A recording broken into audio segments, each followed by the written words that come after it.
susunod naman nating pares, dating chairman ng National Youth Commission, Bam Aquino, at Brother Eddie Villanueva ng Bagong Pilipinas Party. Handa na po ba kayo, Bam at Brother Eddie? Ang katanungan na inyong sasagutin ay manggagaling sa isang ordinaryong empleyado. Narito po, panoorin natin.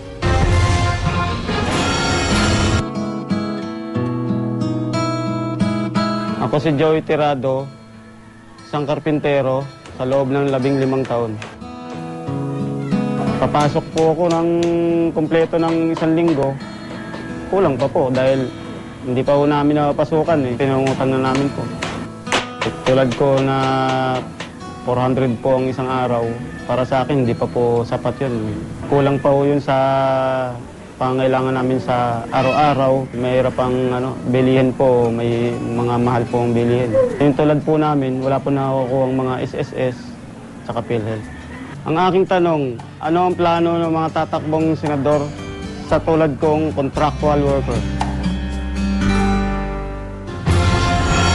Ang una pong sasagot ay si Bam Aquino. Timer starts now.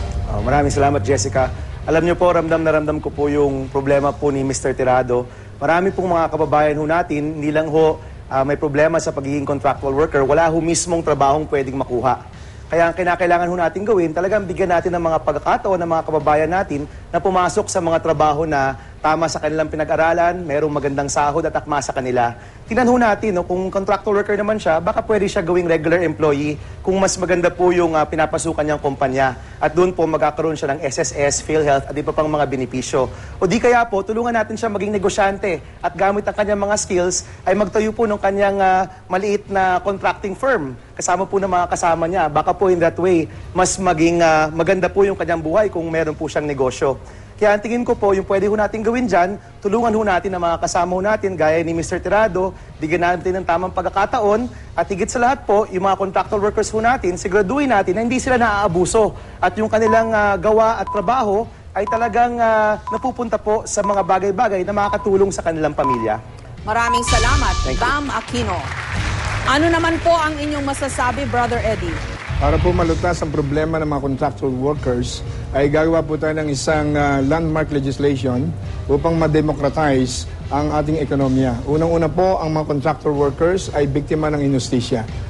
15, 20 taong nagtatrabaho, contractual worker.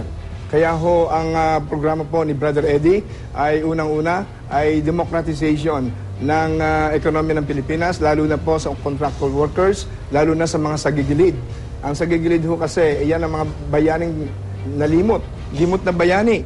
Magsasaka, mga isda, manggagawa, mga tsuper, limot yung bayani. Wala silang participation sa national dialogue, wala silang participation in crafting the destiny of the nation. Napagkalimutan sila. Ang number 1 ho dyan, magsasakat contractual workers.